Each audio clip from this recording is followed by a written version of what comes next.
안녕하십니까, 박성호입니다. 블라디미르 푸틴 러시아 대통령은 미국과 유럽의 인플레이션이 러시아의 우크라이나 특수 군사작전 탓이 아니라 잘못된 금융정책 때문이라고 설명했습니다.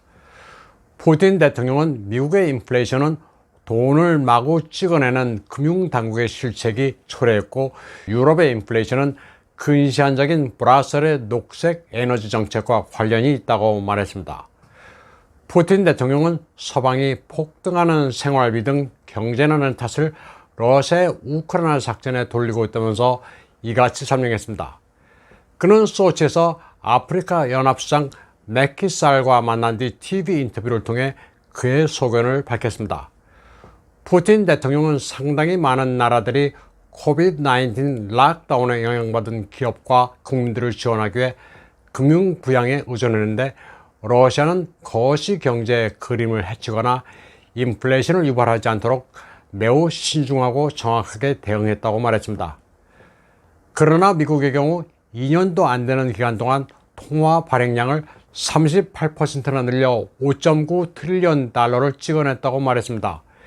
미 금융당국은 달러화가 세계 기축통화니까 괜찮다는 구시대 아니라는 생각에 빠져 화폐 발행을 남발한 결과라고 진단했습니다.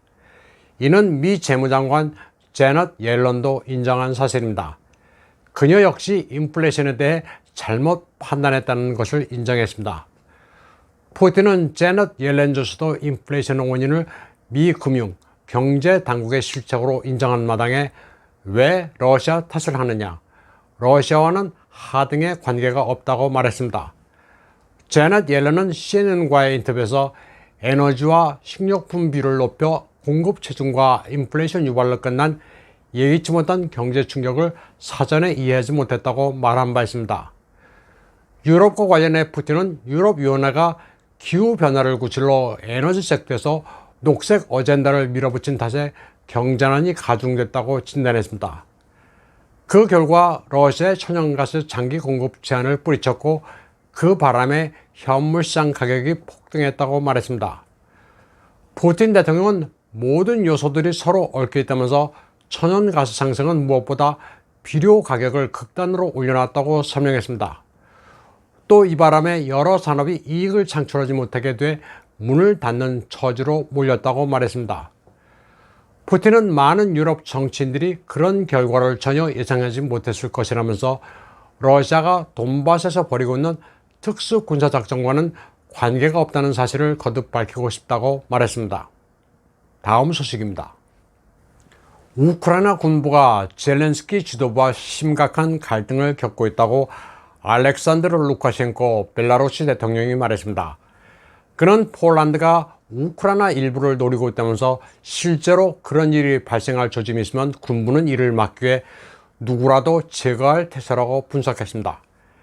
그는 러시아가 전술을 바꾸면서 우크라이나는 병력이 바닥나 그 공백을 메우기 위해 국토방위민병대에 의존하게 됐다고도 말했습니다. 그리고 젤렌스키는 폴란드의 서부 우크라이나를 떼어줄 궁리를 하고 있다고 설명했습니다. 우크라이나 민족주의자들과 군부는 이를 굉장히 못마땅하게 생각하고 있다고 그는 말했습니다. 루카셴코는 젤렌스키가 폴란드에 특별한 지위를 부여함으로써 서부 지역을 잃어버리는 시나리오에 접근했다면서 그게 현실화될 경우 군부가 그를 제거할 것이라고 말했습니다. 루카셴코 대통령은 이 같은 상황을 오래전에 예견했다면서 젤렌스키가 영토를 할양하려 하는 순간 우크라이나 군부는 벨라루시와 러시아에 차라리 그 영토를 가져가서 지켜달라고 할 수도 있다고 분석했습니다. 루카셴코의 가설은 지난 4월 러시아 대외정보국장 세르게이 나리슈킨이 밝힌 것과 동일한 것으로 폴란드는 그 가설을 극구 부인하고 있습니다. 역사적으로 보면 1919년부터 1939년 사이 폴란드는 현재 우크라이나와 벨라루시에 속하는 르비프와 스타니슬라프를 가졌었습니다. 그러다 2차 세계대전이 끝나자 그 땅을 빼앗기고 오데르 나이세 라인으로 밀려갔습니다. 우크라이나 젤렌스키는 6월 3일 지난 100일 동안 자기네들이 우크라이나를 지켜왔다면서 승리는 우리의 것이라고 외쳤습니다. 부총리 슈미할, 포돌약, 그리고 자신 등 대통령실에 있는 지도자들, 우크라이나 군의 대표가 모두 모였다면서 여전히 허세를 부렸습니다. 그런데 같은 날 바이든은 우크라이나가 러시아의 영토를 양보하는 문제와 관련해 미국은 자국의 의사를 키예프에 강요하지 않겠다고 말했습니다. 계속 군사력을 강화하는 데는 도움을 주겠지만 영토 문제는 알아서 할 일이라고 말했습니다. 굉장히 뜬금없는 발언입니다. 한편 6월 9일 피터 대제 탄생 350주년을 앞두고 드미트리 페스코프 크렘린궁 대변인은 러시아와 서구 관계를 두고 누구도 빗장을 걸어 잠글 수 없다고 논평했습니다. 이 말은 모스크바는 유럽을 향한 창을 닫지 않을 것이란 18세기 피터 대제의 말을 인용한 겁니다. 1682년부터 1725년까지 제정 러시아를 통치했던 피터 대제는 발트해를 통해 러시아의 문호를 유럽에 개방하고 서유럽의 문물을 받아들여 러시아의 근대화를 이룬 인물입니다. 지금 보시는 그림은 피터 대제가 바르세유 궁전을 방문해 루이 14세의 영접을 받는 장면입니다. 녹색 옷을 입은 이가 피터 대제인데 키가 상당히 큽니다. 그는 신장 203cm의 고구라 누구든 그를 키로 알아봤다고 합니다.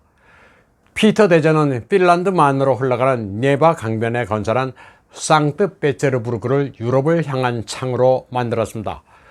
윈도우 투 유럽은 대문호 알렉산드르 푸시킨에 의해 상트페테르부르크를 상징하는 표현으로 굳어졌습니다.